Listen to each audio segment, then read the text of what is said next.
Bueno, buenas tardes, bienvenidos todos a esta nueva conferencia de este ciclo entre la Real Academia de Medicina de la Comunidad Valenciana y el Colegio de Médicos de Alicante. Hoy, en este 15 de enero, un día frío, por fin llegó el frío ya este año, pues tenemos la conferencia titulada Salud osteoarticular personalizada, desafío capital en la calidad de vida de pacientes longevos, a cargo del doctor Antonio Silvestre Muñoz, que es académico correspondiente de la Real Academia de Medicina de la Comunidad Valenciana y jefe de servicio de cirugía ortopédica y traumatología del Hospital Clínico Universitario de Valencia. Yo, sin más preámbulos, le cedo la palabra a la doctora Rosa Ballester y que él nos hará una presentación del ponente. Bien, pues buenas tardes. Saludos naturalmente a nuestro conferenciante de hoy. Es un lujo empezar el año con un conferenciante, en fin, con este nivel. Damos la bienvenida a todas las personas que nos acompañan de forma virtual. Les damos la bienvenida en nombre, como ha comentado el doctor Torrús, del Colegio de Médicos y en nombre, en mi caso, de la presidenta de la Real Academia de Medicina de la Comunidad Valenciana, doctora Leal, ¿no? Bien, entonces, digamos, resumiendo y sintetizando la trayectoria científica y profesional del doctor Silvestre, habría que decir que es profesor, tiene una vertiente docente como profesor de la unidad docente de traumatología y ortopedia del Departamento de Cirugía de la Facultad de Medicina de la Universidad de Valencia. Es jefe de servicio de cirugía ortopédica y traumatología del Hospital Clínico Universitario de Valencia también. Él ingresa en la Academia de Medicina por una de las posibilidades, que es el que se le concedió un premio muy importante, ¿no? El premio se le dio precisamente a lo que había sido su tesis doctoral, cito el título. Es un trabajo que fue dirigido por en fin, un maestro de las personas, de muchas personas que nos hemos formado allí, y después que es el doctor Francisco Gomar, y el título sobre la variabilidad en la incorporación de los injertos óseos en relación a su tamaño, morfología y adaptación, que, como digo, fue premiado por la Real Academia de Medicina y desde entonces es nombrado miembro de dicha academia, de esta academia. Es director también del área de patología del aparato locomotor, el Instituto de Investigación Sanitaria INCLIVA, con un grupo clínico asociado en traumatología y ortopedia. Y sintetizando, sus principales áreas de interés e investigación son la enfermedad vascular e inflamatoria osteoarticular. Ahí entrarían desde la osteonecrosis, enfermedad de Pertes, procesos degenerativos, el empleo de nuevas tecnologías en cirugía ortopédica, nuevos sistemas de fijación de implantes, uso de robótica, la potenciación de los planes de fisioterapia y rehabilitación tras la cirugía reconstructiva y las enfermedades raras en la ortopedia. Tiene, pues, más de un centenar de publicaciones en revistas prestigiosas y, digamos, con un carácter que él algunas veces ha señalado, que sus líneas de investigación son multidisciplinares. Por otro lado, ha participado en el desarrollo de patentes internacionales. En este caso, y aquí viene también lo de la colaboración y la multidisciplinariedad, con miembros de la Facultad de Ingeniería Mecánica de la Universidad Politécnica de Valencia, que han creado una startup que ha sido galardonada como la más relevante de la Comunidad Valenciana en aspectos de biomedicina. Como comentaba, bueno, es también presidente de la Sociedad Valenciana de Traumatología y Cirugía Ortopédica, SOTOCAP. Ha estado, digamos, esta sociedad de la cual es presidente está detrás también de una revista muy emblemática, apoya una revista muy emblemática que precisamente creó en 1965 el profesor Francisco Gomar Guarner. La revista es Revista Española de Cirugía Osteoarticular, ¿no?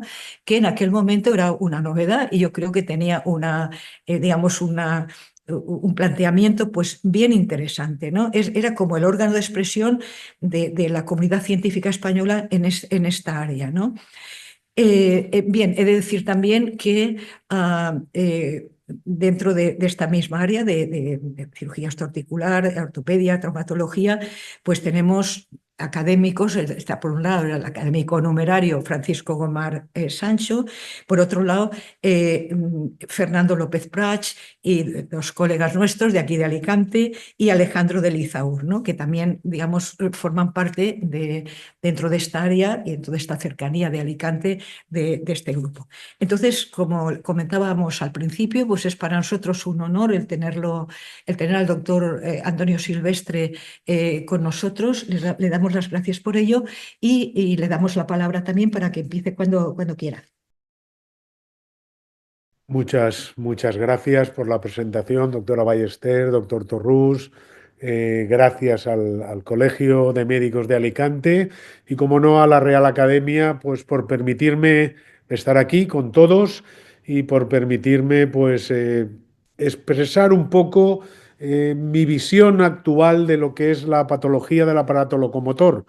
Eh, Tengo que agradecer la exhaustiva presentación que ha hecho la doctora Ballester, pero bueno, lo que nos corresponde en este mundo de la medicina es trabajar, colaborar, investigar y esa tiene que ser nuestra función. En este sentido, me planteaba lo que yo creo que puede ser como una reivindicación de la importancia que debe tener la patología del aparato locomotor en el día a día. Estamos ante una población en continuo aumento de expectativas de vida y al final, pues bueno, asumimos que envejecemos y tenemos problemas osteoarticulares, pero realmente eh, tenemos que romper un poco ese concepto y realmente lo que tenemos que intentar es llevar un poco a tratar la enfermedad como tal.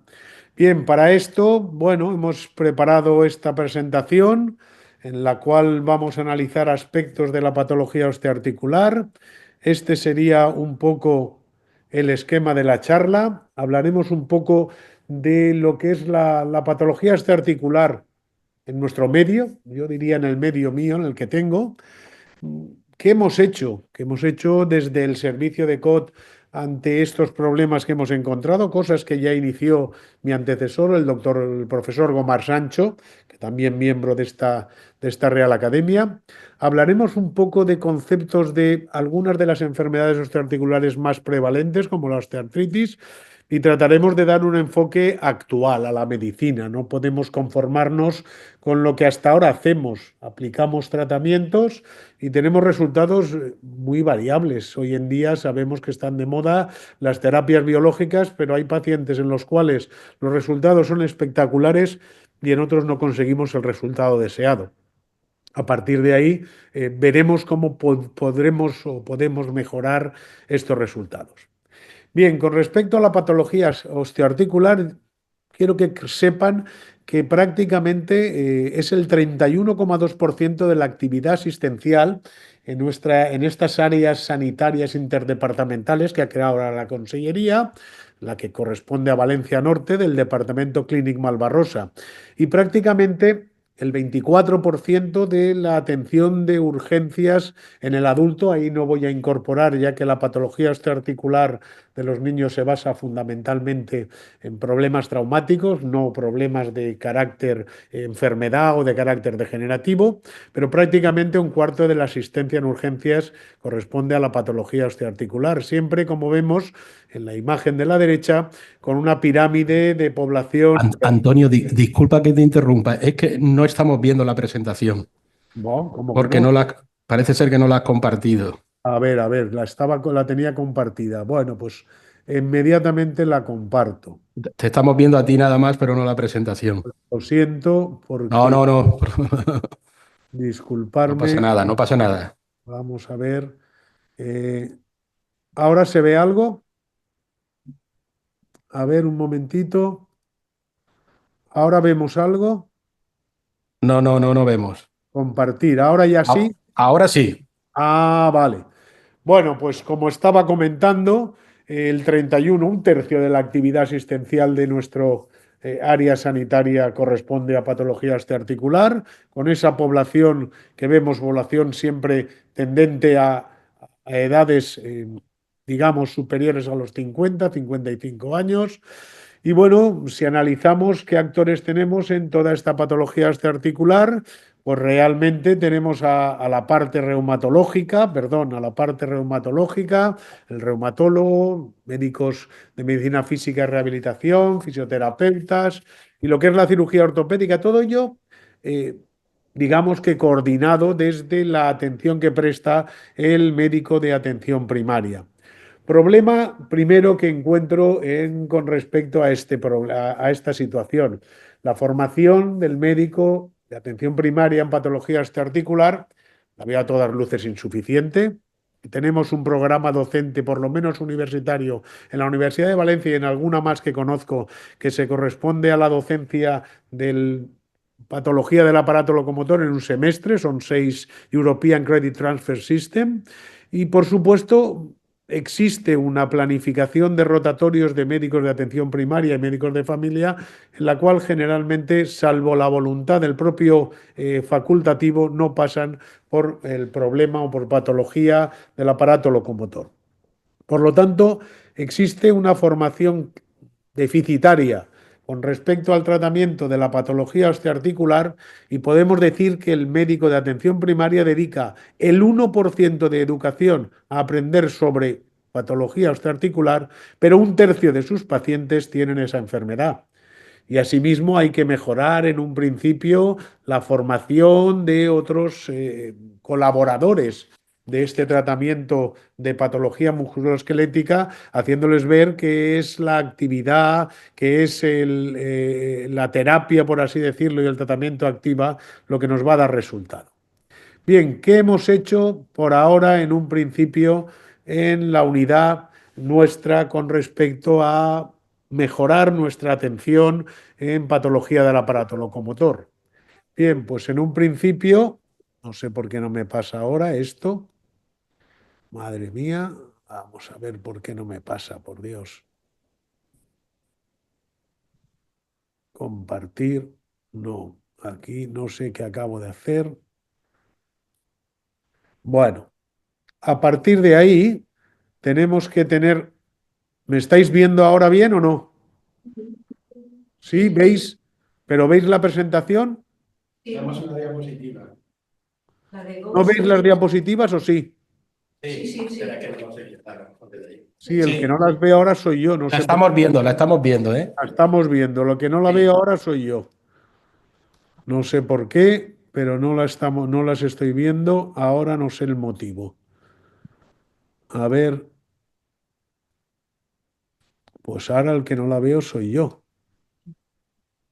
Disculpe. Un segundito que ahora lo vemos esto. Sí, sí, porque estaba viéndolas tranquilamente y no sé exactamente qué ha pasado. Lo que puedes hacer es salir de compartir y volver a Vale, a compartirla. ver, ahora sí, ahora ya lo Sí, tengo yo. ¿ya Vale, está? perfecto, correcto. Vale. Bien, como comentaba en un principio, en todos estos objetivos un poco que hemos desarrollado y que creo que casi todos los servicios de traumatología y cirujanología han ido poniendo en marcha, encontramos,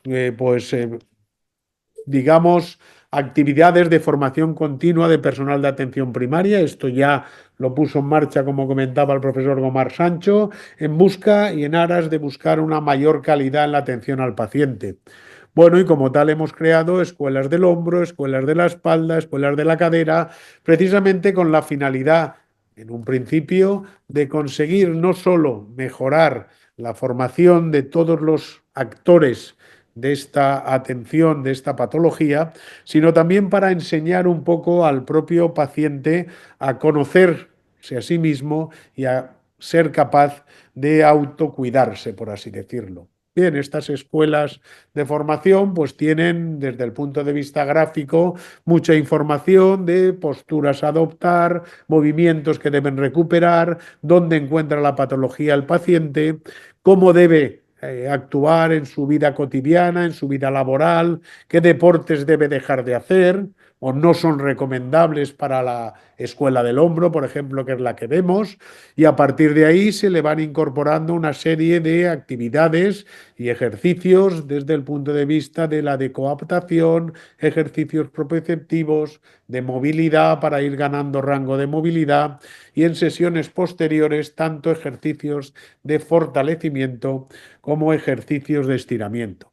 Bueno, eso es realmente la creación de unos esquemas que tengan una aplicación clínica, que están dirigidas a los pacientes y que lo que buscan es ahondar en el conocimiento de su propia enfermedad y buscar la posibilidad de su autocuidado. Una segunda medida que hemos adoptado y que también seguro que en Alicante tenemos algunos centros que forman parte de esta actividad es incorporar toda la información que tenemos al Registro Nacional de Fracturas de Cadera. En este momento hay más de 105 hospitales. Este registro se inició prácticamente en el año 2017, abarca más de 50.000 pacientes y hemos de tener en cuenta que estas fracturas de cadera por fragilidad son una carga para el paciente, obviamente, y la familia, y para los sistemas de salud y las economías nacionales. Bien, en este registro se recogen datos como las estancias hospitalarias, la demora quirúrgica, que como todos sabemos debe ser o debe intentar ser inferior a 48 horas, la movilidad y el momento en que empieza el paciente esa movilidad, y el cumplimiento del tratamiento osteoporótico o antiosteoporótico al alta. Piensen en un principio que desde 2019 y con la estimación al año 2034, el número de fracturas por fragilidad aumentará prácticamente un 30%. Y como dice Alexis Carrel, la calidad de vida es más importante incluso casi que la vida misma. Si analizamos las principales causas de aumento de la morbilidad por enfermedad crónica en Europa, tenemos en primer lugar el infarto agudo de miocardio, la demencia, el cáncer de pulmón y en el cuarto lugar están las fracturas por fragilidad, tanto de cadera como vertebrales.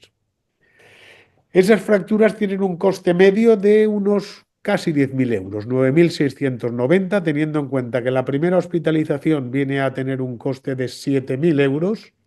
Y si tenemos en cuenta los casos que requieren rehospitalización, atención domiciliaria y cuidado ambulatorio, la suma global después de la fractura de cadera en mujeres viene a tener un coste de 9.690 euros, que teniendo en cuenta que se producen entre 350 y 400 fracturas, por lo menos en el departamento nuestro, hablamos de un coste de 3,5 millones de euros. Esto realmente es un problema y genera una verdadera preocupación a los facultativos. ¿Por qué? Porque de alguna manera hemos de intentar ver cómo optimizamos y priorizamos a los pacientes con fractura de cadera, cómo y cuándo debemos operarlo, cuándo debemos retirarles los anticoagulantes o antiagregantes que llevan, cómo pueden influir esas comorbilidades y todos esos datos deben ser recogidos y están siendo recogidos en el Registro Nacional de Caderas precisamente para tratar de implementar y de mejorar la atención a esos pacientes. Analizando un poco más detenidamente los datos que tenemos de los últimos años, yo diría que abordamos tardíamente la fractura de cadera en los pacientes ASA 3 y ASA 4 y quizá de alguna forma tenemos que modificar nuestros hábitos. Bien, estas serían nuestras cifras con respecto al volumen de caderas en el año 2024, no está recogido en la presentación, pero tenemos un total ya de contabilizadas de 440. Como vemos, para una población de unas 350.000 habitantes, que es el departamento, se producen unas 400 fracturas ingresadas y quirúrgicas en el departamento. ¿Cómo es nuestra población? Bueno, nuestra población viene en gran parte del domicilio y se traslada en mucha menor proporción que en el resto de comunidades a centros de residencias o centros de ayuda, centros institucionalizados. El estado funcional de la fractura al mes, evidentemente, genera una dependencia importante y, en general, nuestra población diríamos que es más sana. El ASA 1 y ASA 2 es mayor que en otras áreas. En general, sabemos que con estas fracturas de cadera la mortalidad intrahospitalaria es de alrededor del 7%, durante el primer mes del 12% y un tercio de los pacientes que nos ingresan van a fallecer a lo largo del primer año. ¿Qué sabemos con respecto a la prevención secundaria, esa aliada esencial que tenemos? Sabemos que por cada fractura osteoporótica aumenta en 1,5 o 2 el riesgo de tener una fractura y si tenemos en cuenta las fracturas vertebrales, ese riesgo aumenta hasta en el 4,4%. A partir de ahí vemos cómo el problema de la osteoporosis podríamos decir que está infradiagnosticada y de acuerdo al Registro Nacional de Fracturas de Cadera vemos que solo el 50% de los pacientes llevan al mes el tratamiento adecuado y el tratamiento adecuado de vitamina D en un porcentaje algo mayor del 80%. Pero ¿qué pasa con nuestra actuación en relación al tratamiento osteoprotector? Pues que realmente son muy bajas las cifras en las cuales los pacientes llevan el tratamiento indicado, algo que tenemos que evidentemente mejorar. Como resumen de resultados, diríamos que el estado de salud y funcional previo a la fractura es mejor en nuestro medio que con el Registro Nacional de Fracturas. Hay un menor porcentaje de pacientes que vienen o se derivan a residencias. Las fracturas suponen un impacto importante en la calidad de vida y en la mortalidad y la prevención secundaria de las fracturas de cadera por fragilidad es muy, muy, muy deficitaria en nuestro área. Y siendo realistas, esta es la proyección de la población de acuerdo a los datos del Instituto Nacional de Estadística en los próximos años. Más de un 31% de pacientes con edad superior a los 65 años. Por lo tanto, dentro de esta propuesta de mejora, creo que deberíamos tener una mayor cooperación con los distintos niveles asistenciales. Creo que habrían que crear unidades de coordinación de fracturas por fragilidad, que incluso se debería quedar un código de fracturas por fragilidad, igual que el código ictus. En los pacientes superiores a 50 años hay que hacer campañas de sensibilización social y, por supuesto, medidas de prevención de nuevas caídas. Otra medida también que hemos puesto en marcha, pues era un poco cómo se comportan las fracturas vertebrales por osteoporosis. Como decimos, una epidemia de la que se habla poco a pesar del aumento creciente de ingresos. Esto fue motivo de la tesis de nuestro compañero, el doctor Víctor Martín Gorgojo, del servicio COT, y que leyó la tesis en este diciembre, y hemos llegado de alguna forma a la conclusión de que prácticamente cada día y medio ingresa una fractura vertebral, osteoporótica, con un 80% de pacientes ingresados que eran mujeres y una edad media de 76 años. Esto genera una nota de prensa desarrollada en Málaga en el último congreso de la Sociedad Española de Columna Vertebral, igual que en el de Ya, Noticias de Vizcaya, ha sido motivo de comentario. Bien, no olvidemos, las fracturas osteoporóticas o por fragilidad, que en el 2019 eran de 4,3 millones, se estima que en el año 2034 aumentarán casi un 25%.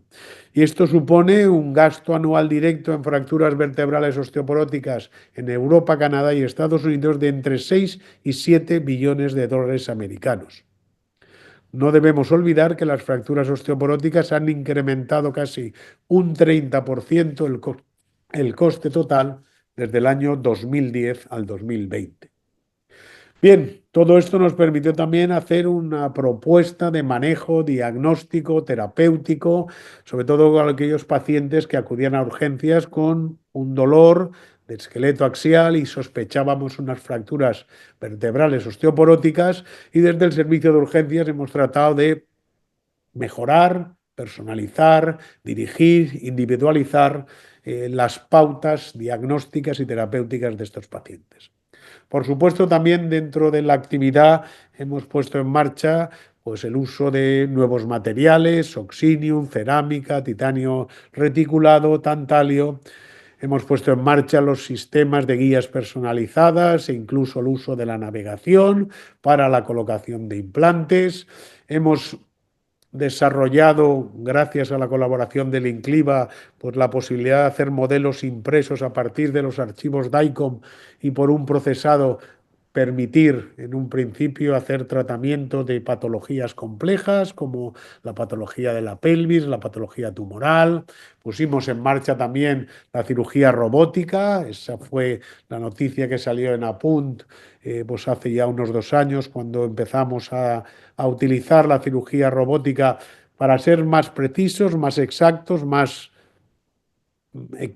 por así decirlo, en nuestros planteamientos quirúrgicos.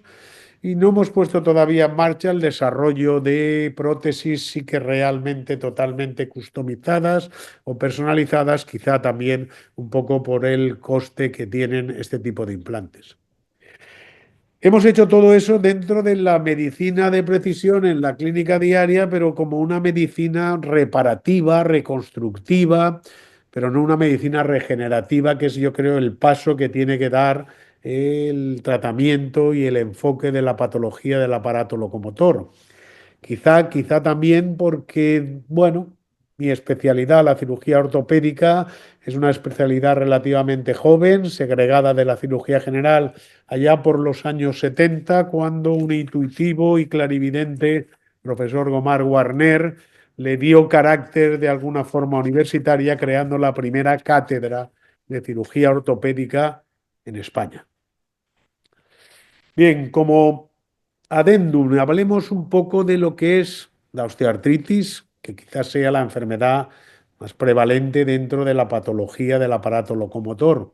Y tengamos en cuenta algunos aspectos. Hay autores que la definen como una carga dolorosa creciente que genera mala salud en las poblaciones que envejecen.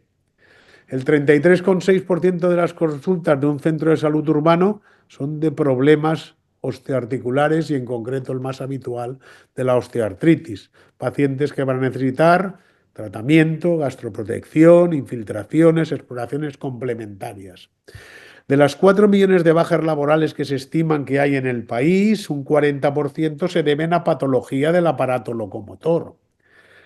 Patología como la osteoartritis que afecta a 57 millones de personas en la Europa occidental y que ha aumentado un 54% en los últimos años y que llega a afectar hasta 500 millones de personas en el mundo. Se estima que esto aumentará por problemas de la longevidad de la población, problemas de obesidad, lesiones en algunas articulaciones como la rodilla, y que suponen una pérdida de 2 millones de años de vida saludable, cosa que ha aumentado hasta un 36% desde 1990.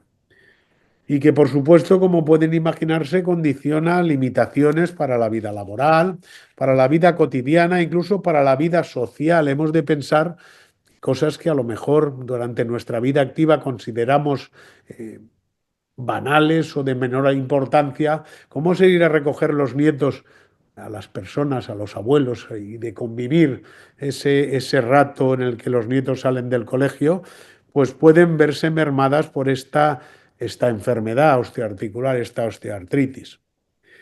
Piensen que la osteoartritis supone un 7,2 billones de euros en costes directos y aproximadamente 4,6 billones de euros en costes indirectos. Y esta es la evolución desde el año 90 al 2019, en el que si vemos en España ha aumentado un 83% la osteoartritis, en el 60% ha aumentado en Francia, un 50% en Italia, y creo que es importante en el desarrollo de la terapia de la osteoartritis, hay que conseguir medir el beneficio de los tratamientos que tenemos. Tenemos en cuenta que nos enfrentamos no a un problema relacionado solo con el envejecimiento, sino a una enfermedad de desarrollo lento, con un trasfondo patomecánico heterogéneo y con diferentes evoluciones y comportamientos. Hay cosas evidentes, el autocuidado, los ejercicios de fuerza que son importantes en la gente a medida que va cumpliendo edad, dada la sarcopenia que se establece a partir de los 50 años, y el control del peso, pues evidentemente son algo imprescindible. Ahí mismo podemos ver una serie de ejercicios que no son necesarios desplazarse a ningún centro para hacerlos, pero que pueden beneficiarnos con respecto a nuestra coordinación, a nuestro equilibrio y a nuestra salud osteoarticular.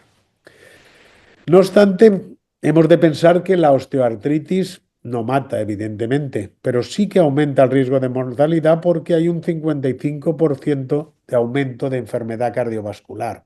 No obstante, es una enfermedad que tiene, bueno, esa dificultad, por así decirlo, con respecto a otras patologías, dado que muchas de las decisiones de la política sanitaria se basan en datos de mortalidad, es decir, el que no se muere en datos de años de vida perdidos, pero no en datos basados en la discapacidad que produce esa enfermedad durante los años de vida existentes.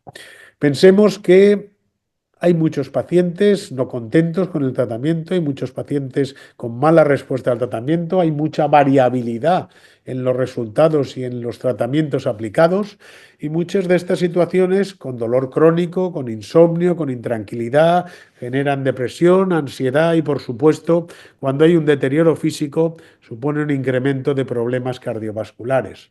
Pensemos que el dolor interfiere en nuestra vida de muchas formas, que la pérdida de una función también interfiere y la combinación de ambas cosas es un gran problema para el paciente. Hoy en día, con la importancia que se le da a la salud mental, es cierto que el dolor crónico puede convertirse o puede cerrar ese círculo vicioso en el cual, como podemos ver en esta gráfica, una de las comorbilidades frecuentemente que afectan a las personas con osteoartritis es la ansiedad, es la intranquilidad de ver que realmente no es capaz de llevar a cabo una vida activa como previamente y que además tiene un dolor crónico que le genera depresión, ansiedad e incluso insomnio. Piensen que el 43% de los afectos de esta osteoartritis en Europa occidental están en edad laboral, es decir, tienen menos de 65 años. Y entre el 5 y el 22% ha perdido algún día de trabajo en el último año. No nos olvidemos los 4,6 billones de euros de costes indirectos que supone la osteoartritis. Todo esto puede llevar a que la gente plantee la necesidad de una jubilación anticipada, una reducción de las horas laborales y, por supuesto, el abandono del mercado laboral de una población en activo todavía con el coste que eso supone añadido. Como dicen, la osteoartritis tiene costes ocultos para individuos y economías. Los costes directos están algo mejor definidos, pero no los indirectos. Pérdida de productividad, absentismo, jubilación anticipada, pago por discapacidad, ayudas a domicilio. Y en algunos países el coste global de esta osteoartritis supone el 0,5% del PIB de algunos de estos países. En esta gráfica se puede ver los costes directos e indirectos tanto a nivel mundial como a nivel europeo. Bien, y como todo, hay unos tratamientos no farmacológicos, lo hemos dicho, el control de peso, la actividad controlada, el autocuidado, pero no existen unos tratamientos específicos de esta enfermedad, o por lo menos hay unos tratamientos globales vigentes que muchas veces no podemos emplear en pacientes por sus comorbilidades, gastrolesión, insuficiencia renal, hipertensión arterial, con lo cual prácticamente hay hasta un 40% de pacientes que no están satisfechos con el tratamiento aplicado. Y aquí es donde deberían aparecer la posibilidad de nuevos tratamientos moduladores o modificadores que van surgiendo al mercado, pero que muchas veces no dan el resultado deseado, quizá precisamente porque no somos capaces de seleccionar el paciente al cual ese tipo de tratamiento le va a ser efectivo. Por lo tanto, con las nuevas tecnologías esperamos que seamos capaces de lo que llaman estratificar a los pacientes en grupos, diferenciarlos en la fase o estadio que se encuentran en función de la enfermedad y orientar en un principio los tratamientos a las necesidades o requerimientos. Todos conocen que la osteoartritis tiene un tratamiento sintomático, pero mucho cuidado. Son pacientes longevos con muchas comorbilidades y en los cuales el tratamiento es difícil de aplicar. Existen también moduladores como la glucosamina y el condroitinsulfato utilizados en algunos países y no tan considerados en otros. Existe el ácido hialurónico, que también puede utilizarse en algunas ocasiones, pero que tampoco está en todos los países aceptados. Y, por supuesto, los tratamientos biológicos, que, como sabrán ustedes, dan una gran variabilidad en cuanto al resultado. Todos tenemos en la consulta pacientes que han oído hablar de las células mesenquimales, también denominadas, creo que incorrectamente, células madre, células indiferenciadas, por así decirlo, de los factores plaquetarios o factores reparadores, por así decirlo, y a partir de ahí los resultados que tenemos son totalmente diferentes en un paciente en otro. Quizás sea porque realmente no están indicados para todos los pacientes con dicha enfermedad o con esa patología a la que estamos aplicando el tratamiento.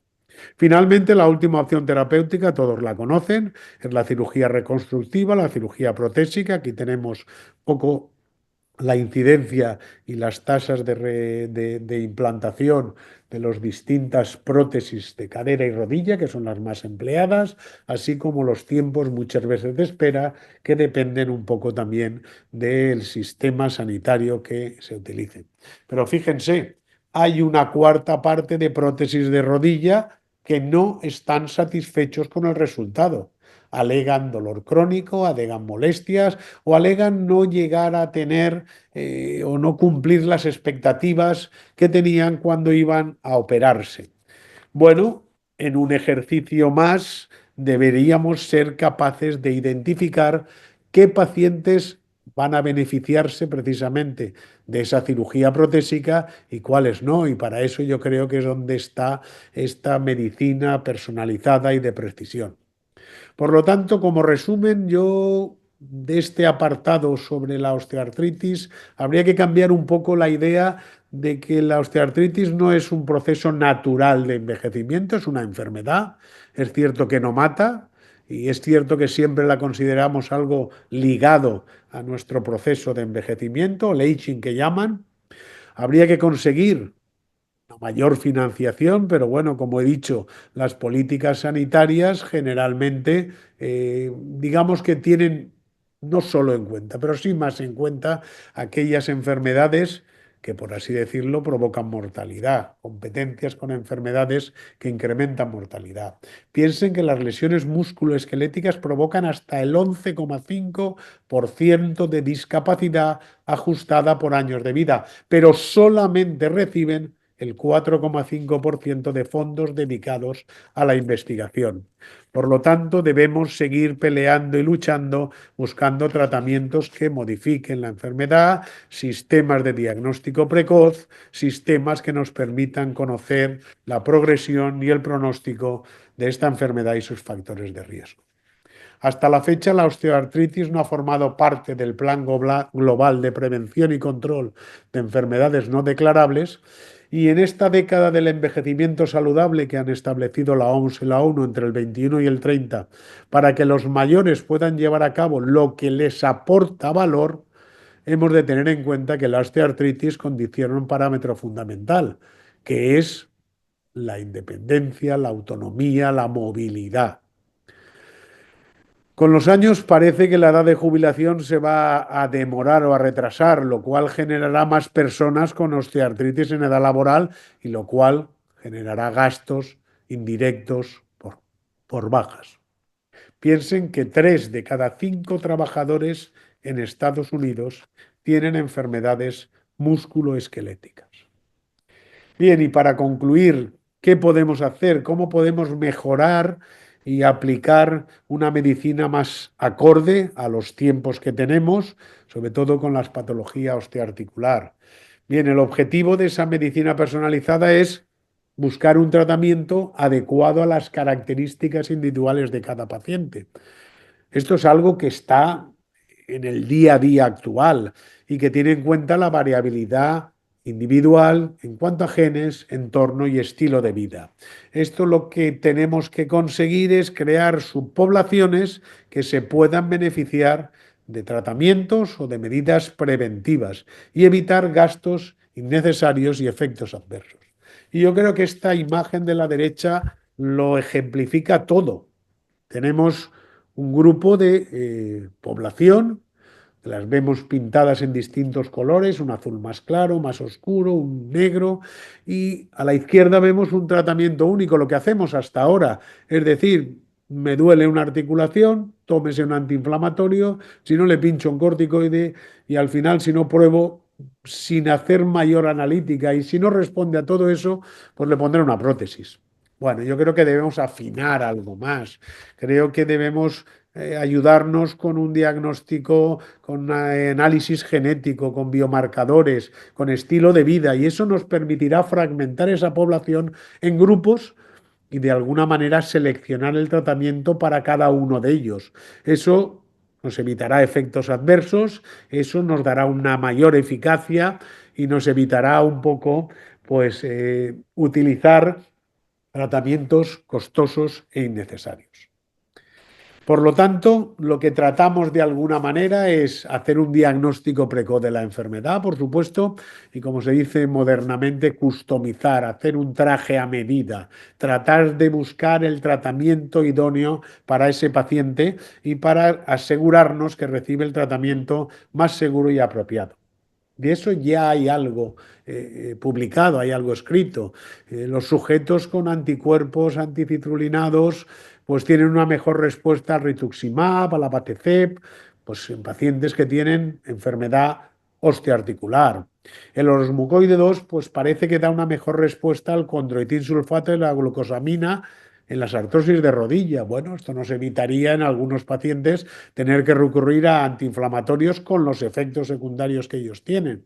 Por lo tanto, es clave en el enfoque de una medicina personalizada evaluar integralmente recogida de datos y más datos, plétora de datos tanto físicos, de historia clínica, biomarcadores, de imagen, para que de alguna forma pudiéramos segmentar los pacientes en función del grado de severidad, de dónde se localiza la enfermedad, del perfil metabólico, del tipo de dolor, y a partir de ahí aplicar los tratamientos existentes y sobre todo la que nos va a proporcionar toda la tecnología con las aplicaciones, los wearables, la inteligencia artificial, y de esa manera conseguiremos una mayor adherencia al tratamiento, una mayor calidad de vida, una optimización de recursos y un control claro del dolor y de la progresión de la enfermedad.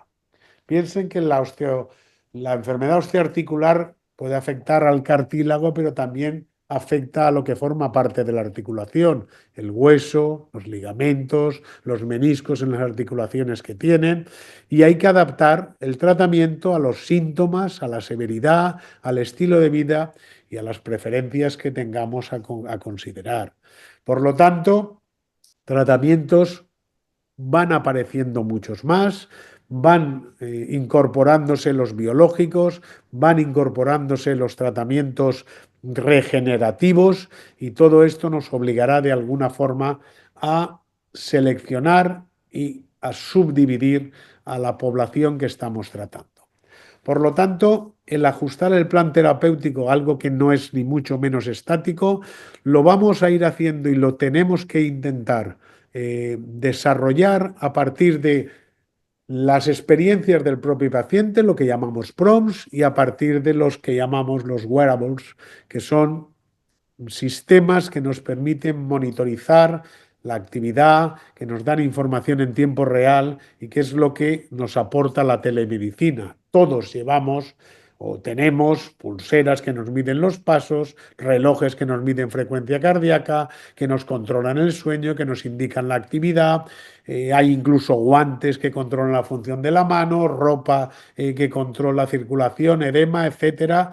Y bueno, toda esa tecnología hemos de aplicarla para precisamente tener información en tiempo real, para incluso hacer una terapia personalizada y para tener unos mayores datos clínicos.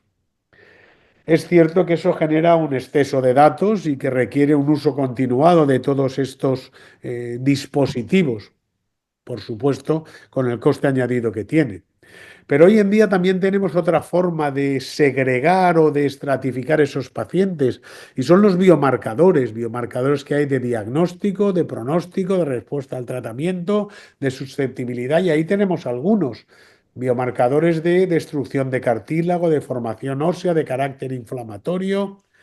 Bueno, es cierto que no están en la práctica cotidiana, que falta estandarizarlos, que requieren una validación clínica y que tienen un coste importante. Por ejemplo, el uso de microRNAs como biomarcadores de la enfermedad.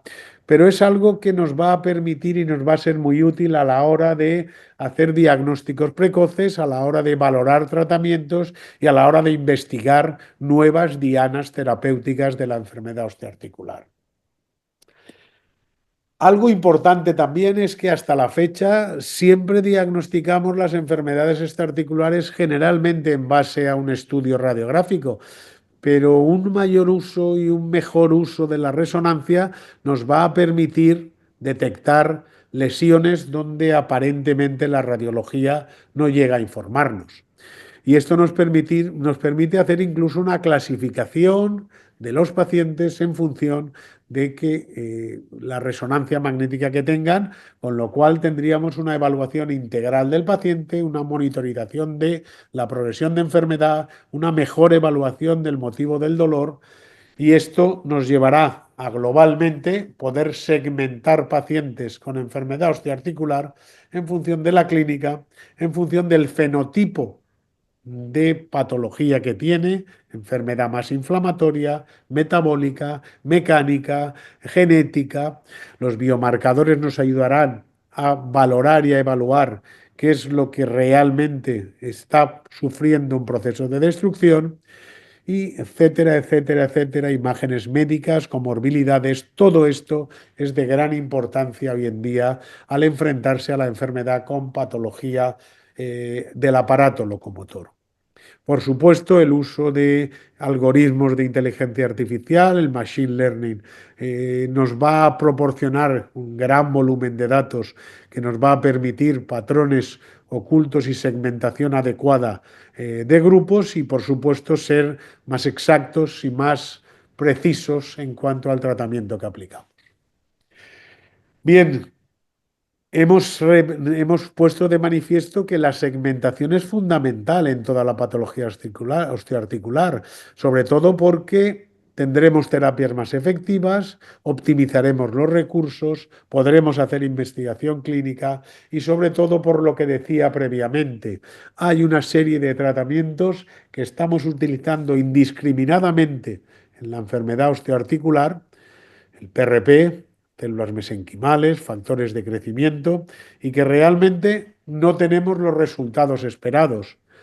Es un hecho evidente que las terapias biológicas en la enfermedad osteoarticular reducen inflamación, regeneran y protegen el cartílago, mejoran la progresión o el manejo de progresión de la enfermedad, son tratamientos poco invasivos que pueden personalizarse, pero requieren que tengamos un mayor dominio de la enfermedad y que desterremos que la osteoartritis, por ejemplo, dentro de la patología osteoarticular, es algo innato al envejecimiento.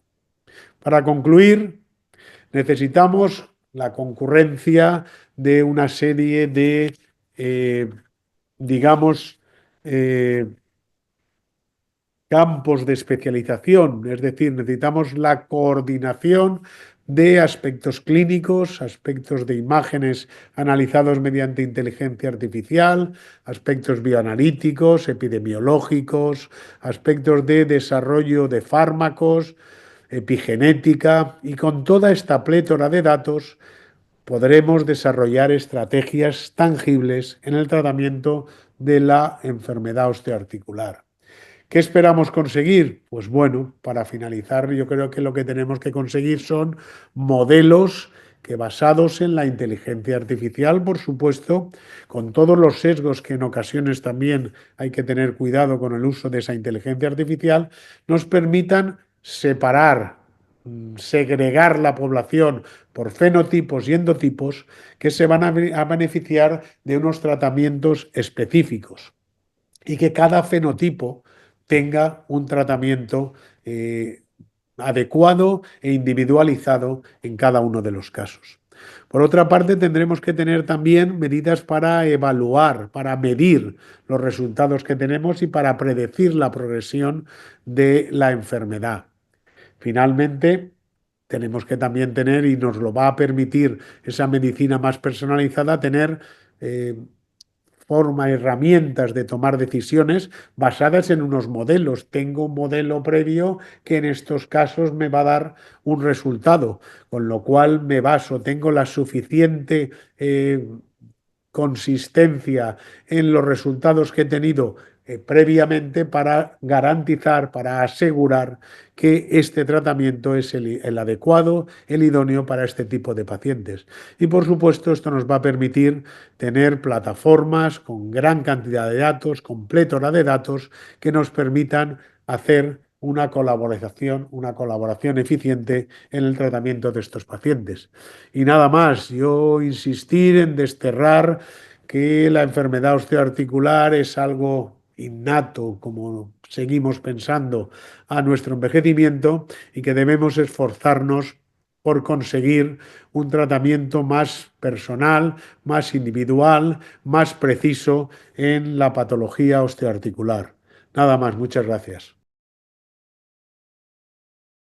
Bueno, pues nada, nuestras felicitaciones por esta conferencia muy interesante de este panorama y de cómo, bueno, cómo hay que ver un poco el manejo, bueno, en el presente y en el futuro, ¿no? de estas enfermedades. No sé si la gente que está online, las personas que están online tienen alguna pregunta.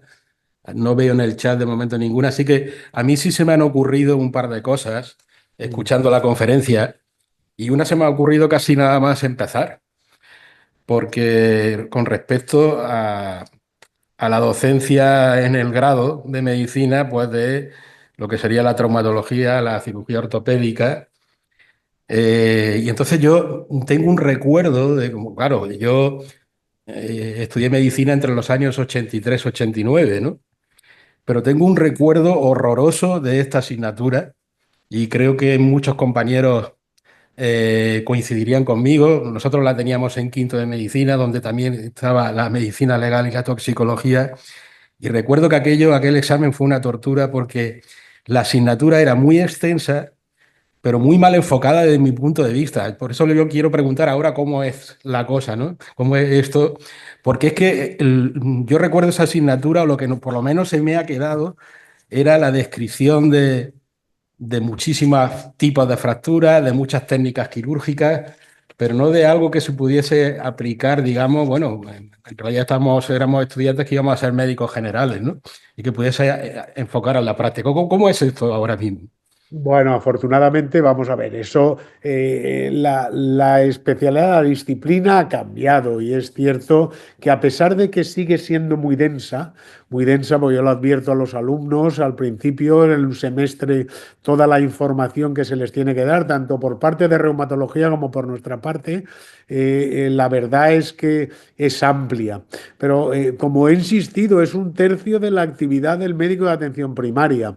Afortunadamente hoy con digamos, la medicina un poco, la enseñanza que hacemos un poco incluso con simulación de casos, ya el profesor Gomar Sancho elaboró un libro docente en el cual te guía un poco con respecto a las patologías, colaboramos con él y la verdad es que el libro, bueno, sirve un poco de referencia a los alumnos.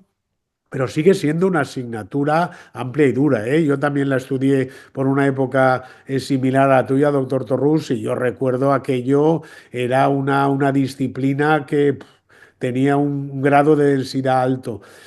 Pero es un problema de día a día de hoy. Yo siempre estoy reclamando con la decana y con todo, que entiendo que en su momento yo tuve al profesor Gomar Garner ya en sus últimas apariciones, sus últimas actividades docentes. A mí me duró año y medio la asignatura, era terrible la exigencia que había en aquel momento, pero creo que en la actualidad, vamos a ver, la enseñanza se ha hecho un poco más práctica. La participación, por ejemplo, de los alumnos en el último año de esa especie de prácticas tuteladas, yo creo que tienen una gran experiencia de la actividad que desarrollan, se integran muy bien en el servicio y creo que son conscientes de que, bueno, la asignatura y la disciplina realmente forman parte de nuestras vidas. Estamos hablando de accidentes de tráfico, accidentes laborales, accidentes de las mutuas, enfermedades comunes, envejecimiento con enfermedad y, bueno, creo que debería tener, por lo menos dentro de lo que es la Universidad de Valencia, algo más de implantación. Pero bueno, Muy eso es bien. una reclamación que tengo yo, que no tengo nada aquí. Y, y la otra pregunta, bueno, o reflexión, y esto, bueno, yo soy médico internista, y entonces Ajá. pues esto me atañe directamente, y es un poco, yo sé que esto afortunadamente se está aplicando cada vez más en más hospitales, que es lo de la asistencia clínica compartida, ¿no? Por ejemplo, con los pacientes con fractura de cadera, que todos sabemos son pacientes pues, muy mayores, con mucha comorbilidad, y siempre, pues, ante las complicaciones que surgen, fundamentalmente, pues, después de la operación, pues, descompensaciones diabéticas, infecciones, en fin, fiebre, lo que sea, de insuficiencias cardíacas, tromboembolismos pulmonares, etcétera, siempre hemos actuado de una manera reactiva. Aparece la complicación y entonces nos empezamos a preocupar, ¿no?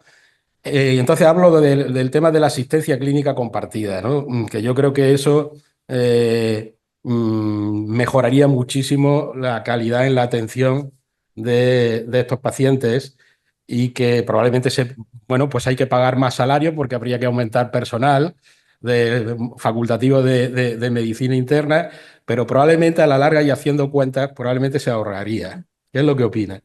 Bueno, vamos a ver, yo ya desde hace tiempo en el hospital trabajamos conjuntamente con la doctora Forner, que es la jefa de medicina interna, y tenemos asignado un especialista que colabora con nosotros. Sabéis que nosotros somos traumatólogos, nos gusta mucho operar. Pero esos pacientes con esas comorbilidades los manejamos muy mal y hemos mejorado mucho nuestros resultados en cuanto a estancias hospitalarias, optimización de los pacientes, precisamente con la colaboración, bien de geriatras, bien de internistas, pero yo creo que es algo que es absolutamente necesario. El tratamiento y el abordaje de esos pacientes es un abordaje multidisciplinar y la participación de vosotros, los internistas, es fundamental para que esos pacientes, bueno, tengan calidad de vida, recuperen su nivel funcional y nosotros les pondremos todas las herramientas y herramientas que les ponemos, pero realmente la salud de esos pacientes está mucho en manos de los compañeros de interna, que son los que realmente nos dan soporte y nos tranquilizan, por así decirlo, porque su manejo es mucho más adecuado que el nuestro, a la salud del paciente, eso está claro. Muy bien, gracias. Bueno, hay aquí varias felicitaciones a su conferencia, pues de la doctora Nayud, de la doctora Carmen Leal, de la doctora Maribel Leal también. Bueno, pues enhorabuena y felicitaciones. Sí, Y, sí. Nada, comentar desde mi punto de vista, es decir, esa visión, es decir, ha planteado todo un programa has planteado todo un programa, ¿no? Muy amplio, que además coincide con algo que a mí me gustó mucho al preparar un poco tu presentación, que es la visión y los valores del servicio CO del Departamento de Salud Clínico Malvarrosa, ¿no? Que digamos que condensa lo que se condensaba ahí en unas palabras, lo que nos has explicado de maravilla, ¿no? Yo creo que la importancia, es decir, del problema queda reflejada por esas cifras demográficas y de todo tipo, de costo económico, etcétera. Y a mí me parece que es decir, bueno, que ha sido esa visión de conjunto y esa visión de ir hacia adelante. Esa visión, valores, ¿no? Como decís ahí, es decir, se trata que vuestra prioridad es el cuidado del paciente en su proceso asistencial en todas sus áreas. coordinar de forma eficiente los recursos humanos y materiales para asegurar una asistencia humanizada, apropiada clínicamente, eficiente, segura y de calidad.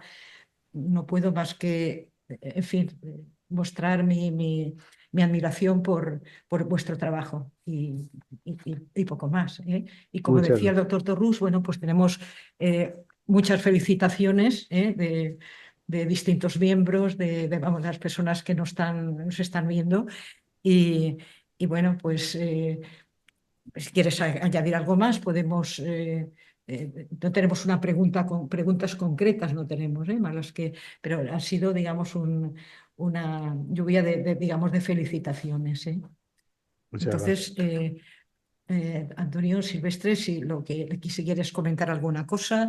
Bueno, nada más he visto algún comentario. La doctora Yuc hablaba de Bueno, qué papel tienen los nuevos bifosfonatos en la osteoporosis. Bueno, que no nos ha sí, llegado. hay algún comentario más. Bueno, A hoy ver, en día sí, los bifosfonatos siguen teniendo su es que vigencia en la enfermedad, en la osteoporosis. Es verdad que han sido denostados todos los bifosfonatos clásicos, ahora es que están pero aquí abajo, sí. sí, están Es que más abajo. hemos visto las felicitaciones.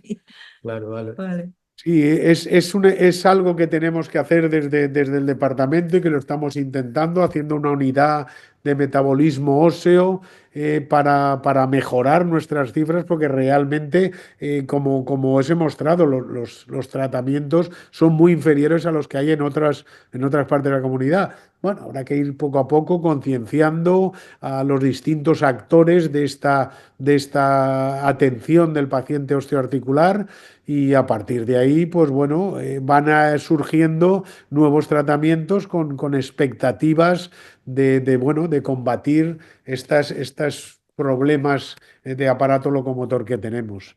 Por lo demás, bueno, el profesor John Barr, don Antonio, madre mía, también comenta que qué opino que no está suficientemente valorada. Bueno, me gustaría que estuviera más valorada, pero bueno, yo creo que los pacientes que son los que realmente deben tener ese calor dentro de la propia especialidad, yo creo que sí que cuando tienen su episodio asistencial, yo creo que sí que lo valoran. Yo estoy convencido que sí, la gente sabe el esfuerzo que supone y el gasto que supone el uso de los implantes con el coste que tienen, del uso de las medicaciones que se van utilizando. Pero bueno, sí que es verdad que es una especialidad, por lo menos como he comentado, en España realmente éramos cirujanos generales, algunos ya como el doctor López Trigo hacían algo relacionado con el hueso, pero realmente como especialidad quizás surge un poco posterior al resto y bueno, poquito a poco adquirirá pues la importancia que tendrá en nuestra sociedad, que es la que le corresponde nada más. Y nada, muchas gracias a todos. Muy bien. Sí. Tenemos una pregunta aquí del doctor Feliz Luis. Enhorabuena por la visión tan amplia del impacto que tiene todo esto en la sociedad, de verdad. ¿Alguna pregunta un poco más concreta? Por ejemplo, desde hace mucho tiempo los pacientes con fractura de cadera no se sabe muy bien en diferentes hospitales, no solamente en el tuyo, cómo se van a resolver de forma inmediata, si como urgencia, si al día siguiente, si 2 días más, si la semana que viene, la carga de quirófano, no hay hueco. ¿Cómo lo ves no solo en tu hospital? ¿Cómo está esto?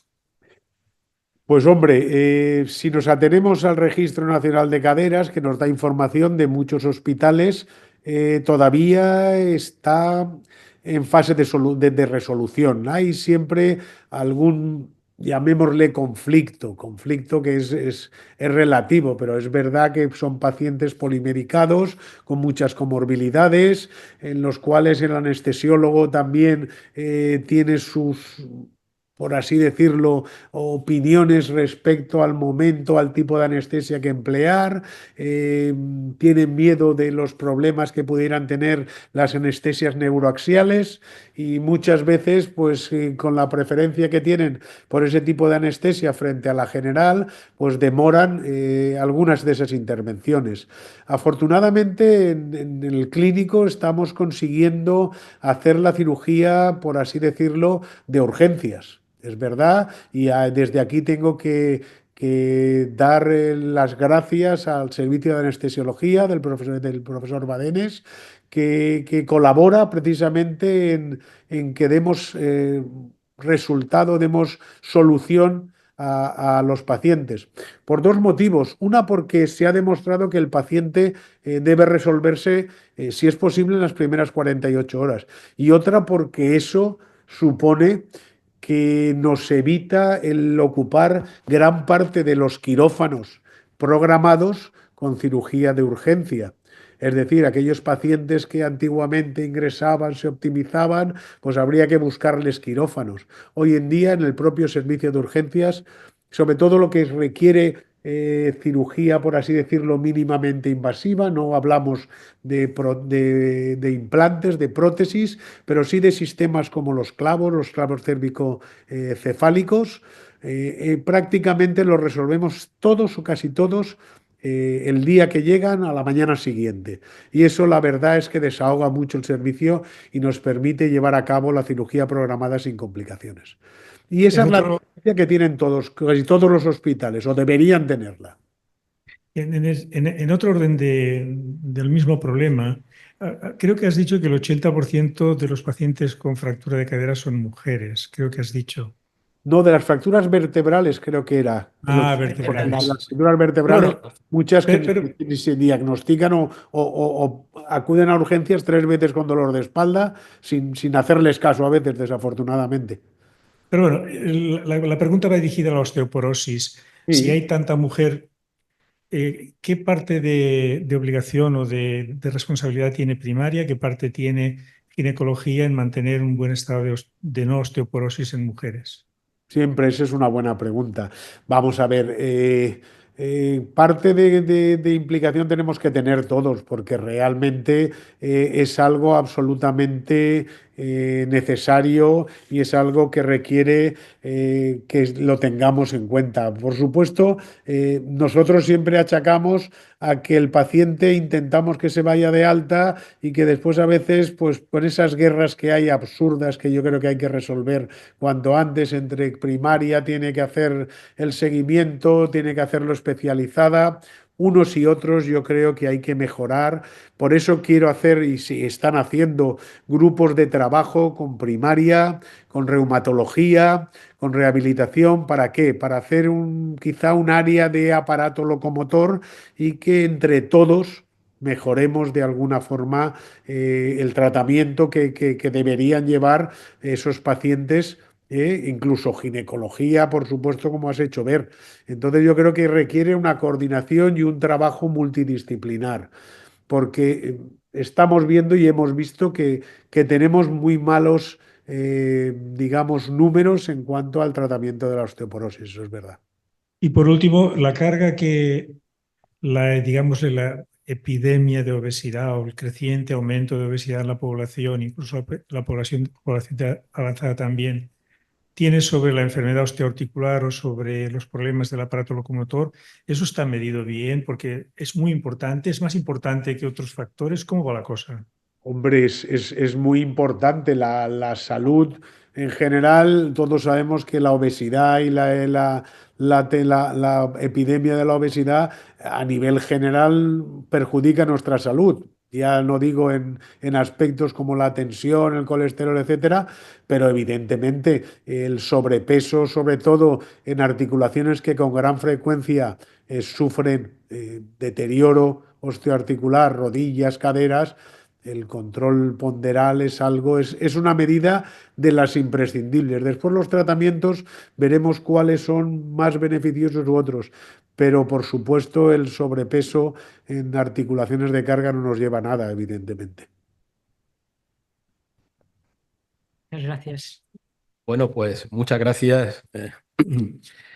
Y nada, pues os emplazamos para la próxima conferencia, que será el jueves 13 de febrero y que lleva por título Nueva terapéutica con viejos fármacos. Es una conferencia impartida por el doctor Pedro Zapater Hernández, que es académico correspondiente de la Real Académica y catedrático de Farmacología Clínica de la Universidad Miguel Hernández y jefe de la sección de Farmacología Clínica del Hospital General Universitario doctor Balbis de Alicante. Bueno, pues nada, de nuevo muchas gracias, Antonio, y nada, hasta la próxima y buenas noches. Muchísimas gracias. Muchísimas saludos a todas las personas que nos han seguido, nuestro agradecimiento también. Y bueno, pues hasta la próxima conferencia, como ha dicho el doctor. Muchísimas gracias también. Gracias. Adiós, hasta luego. Adiós.